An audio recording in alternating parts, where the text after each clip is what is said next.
Good afternoon, everyone. It's Mike from Forward Observer.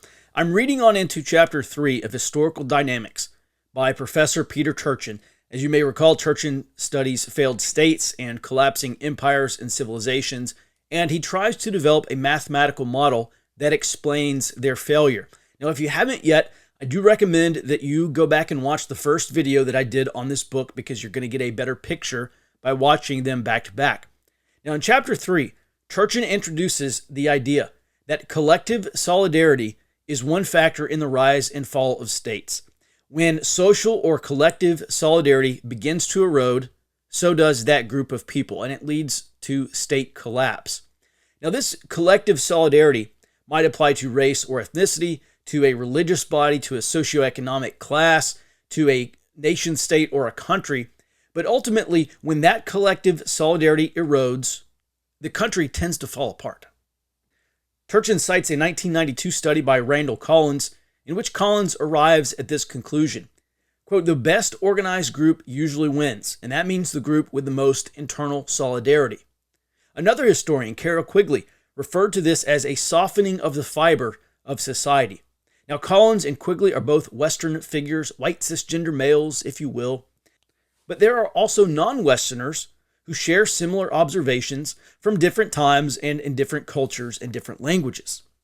In the 14th century, there was an Arab thinker and philosopher named Ibn Khaldun who described asabiya, which is roughly translated into English as the spirit of kinship or a group feeling. Turchin describes asabiya as a group's capacity for collective action. Now, Ibn Khaldun looked at the differences between nomadic Berber tribes and civilized Arab societies in Arabic Spain, North Africa, and the Middle East. And an important conclusion that he drew is that nomadic Berber tribes had greater struggles and they depended on each other for survival, which led to stronger asabiya. As Turchin describes it, collective action is key to group survival. This was a group survival process, therefore they forged stronger bonds. Now, on the other hand, Ibn Khaldun looked at civilized Arabic cities with excess and luxuries, generally fewer hardships, certainly not the day-to-day survival that the nomadic Berbers faced, and he observed that these civilized societies tended to have weaker asabiya. Those weaker social ties or weaker collective solidarity obviously led to greater social degeneration. Ibn Khaldun's final conclusion was that too much luxury leads to intra-elite competition, which leads to a decline in asabiya, which eventually leads to state collapse. In summation, ruling social or political elites are no longer primarily concerned with leading their people to a better future. They're primarily concerned with this excess of luxury, and they begin fighting amongst themselves.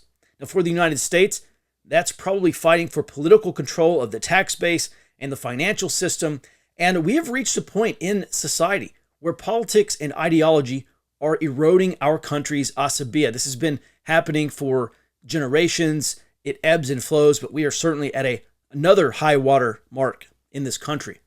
In any case, according to Ibn Khaldun's observations, we might be headed towards state collapse with this erosion of the country's asabiya. Now, what I'm going to tell you next is by far the most important part of this video.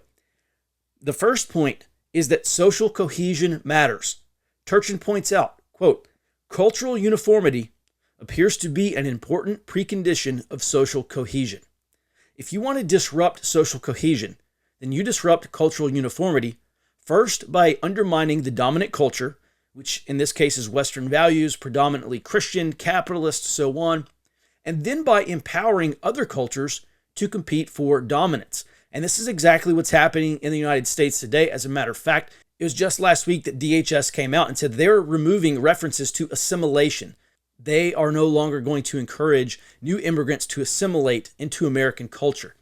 Now, I don't think that anyone could look at the United States right now and say that as a country, we have strong asabiya. Collective solidarity does in fact exist, and in some cases it is very strong, but it's in small pockets of society, and these pockets are often in competition or conflict with each other.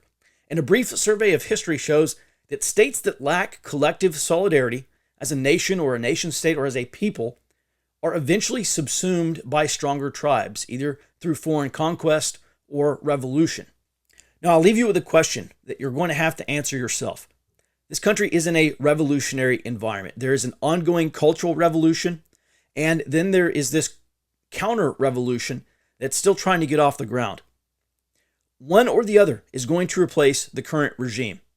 And it's right here that we can go back to Collins' conclusion that in periods of state collapse, competing groups with greater internal solidarity, or those that are the best organized, or those that have the greatest capacity for collective action, are the ones that come out on top. So my question to you is, what are you doing to foster greater solidarity with your tribe? If the answer is nothing, then history shows that you are going to be conquered by a stronger tribe.